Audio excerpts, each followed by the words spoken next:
Esther Madoka has been waiting for her day in the theatre to correct a heart condition since April 2012.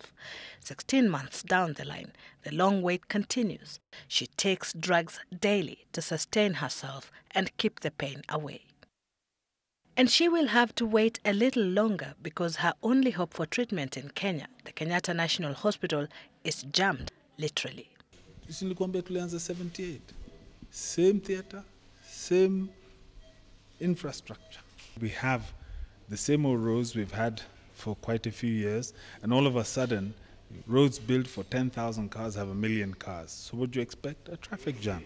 The list of such patients spills over to 2015. Most of the patients on the surgical list were slotted a year ago. The hospital conducts open heart surgeries every week on Tuesdays and Thursdays and records up to 200 surgeries every year. But the pressure lately has more than doubled, with many patients being diagnosed with heart problems. The booking list is a bit embarrassing.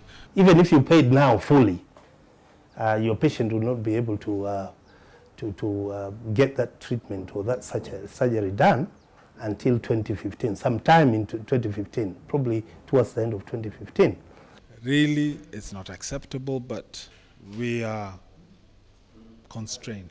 Nothing appears to be going on because really we have a lot of patients who really need surgery, like yesterday, but we appear not to be able to service their needs. But really, at the end of the day, it's really infrastructure. We need to be able to do this in Mombasa, Kisumu, Nakuru.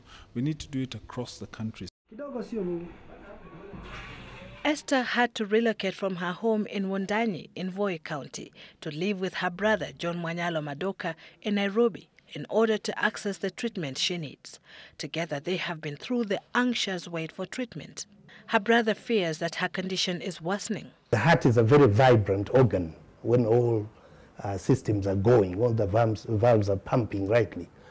But in her case, one part is like just dead, really. And it's just scary looking at what's happening in her, in her heart. Naona haya ni mateso.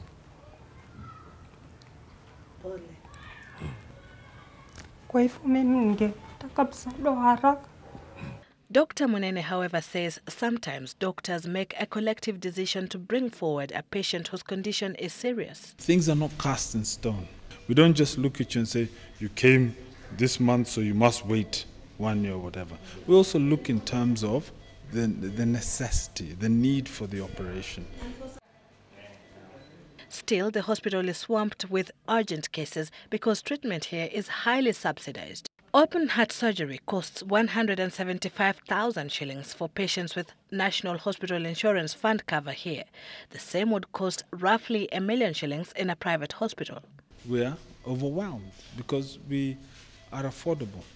But then I said, due to being affordable, we're not accessible because now there are too many patients. Because I'm assuming accessibility means that if I need the service today, I can get it.